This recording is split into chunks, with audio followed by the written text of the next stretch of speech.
Coucou tout le monde, j'espère que vous allez bien. Aujourd'hui, on va réaliser une frange sur le côté. Pour ma part, je mets toujours sur le côté gauche. Après, à vous de décider de quel côté vous allez faire votre frange. Si jamais, pour commencer, on va devoir laver les cheveux, les sécher comme vous faites habituellement, et ensuite, on va décider de quel côté vous allez faire votre frange. Pour commencer, on va avoir besoin d'un peigne, d'un ciseau, de coiffure de préférence. Pour celles qui l'ont, d'un ciseau à effiler. Pour isoler les mèches, des pinces. Si vous n'en avez pas, vous utilisez ou un élastique ou bien une simple pince que vous avez à la maison. Je pense que tout le monde en a une. On va donc commencer à décider de quel côté on va faire notre frange. Moi personnellement, j'ai pris ma petite poupée. On va partir sur la gauche comme pour moi. Je vais déjà vous montrer sur elle comment on va réaliser. Personnellement, moi je choisis toujours au milieu de l'œil la ligne. Donc vous allez regarder où est l'œil. Ensuite, on va décider où sera la première rayure. Voilà, c'est au milieu de l'œil. Ensuite, on va déjà isoler la partie qu'on ne va pas utiliser. Et on va laisser aller le cheveu au naturel. Comme je disais tout à l'heure, faites pas quelque chose que vous n'avez pas l'habitude de faire. Pas les tirer avec une brosse, pas les tirer avec un peigne, pas les tirer. Laissez-les aller au naturel. Donc là, on voit que ça part gentiment sur le côté.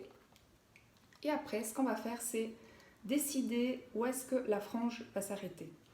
Si je décide que la frange va s'arrêter au niveau de l'œil, on va donc partir depuis là et on va décider où est-ce qu'on va la faire commencer.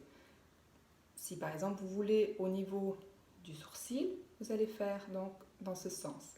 Si on décide de commencer la frange au niveau du sourcil, mais par contre on aimerait la faire un peu plus basse, on regarde le nez et on choisit de nouveau le sourcil.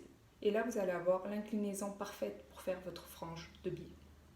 Pour commencer, vous allez bien coiffer la frange, la laisser partir au naturel.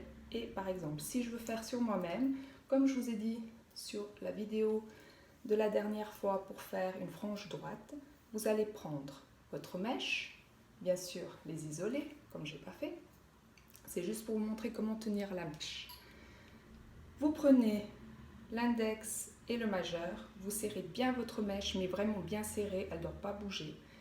Et vous commencez à choisir l'inclinaison. Si ça part comme ça, moi personnellement j'aime bien quand c'est long, on peut la faire partir comme ça. Si vous voulez qu'elle soit plus haute, vous n'oubliez pas, regardez bien vers l'œil, fixez-vous le doigt sur le nez comme on avait expliqué la dernière fois pour la frange droite. Et ensuite vous allez commencer à couper dans ce sens. Vous prenez le ciseau et vous allez petit coup par petit coup. Surtout pas un gros coup de ciseau.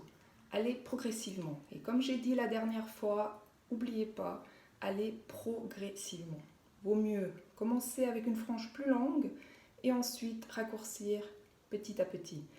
Si vous trouvez que votre frange est trop droite, comme j'avais expliqué au cours la dernière fois sur la frange droite, au lieu de couper droit, vous coupez en pointillé. Vous allez prendre votre mèche, jamais comme ça, toujours à la verticale. Et vous picotez dessus. Pour celles qui veulent donner un peu plus de volume, il n'y a pas besoin d'avoir de ciseaux à effiler. Pour celles qui n'en ont pas, allez pas en acheter un.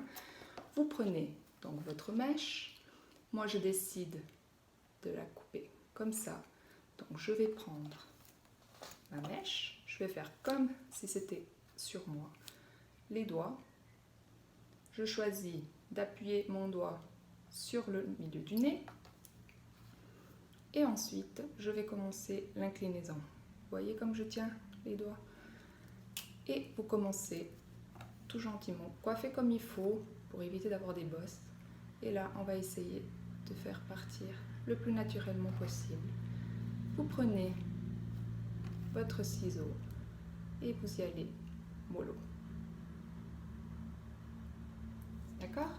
Pour celles qui préfèrent tenir avec les doigts, vous pouvez tenir avec le doigt, faire l'inclinaison et ensuite commencer petit à petit.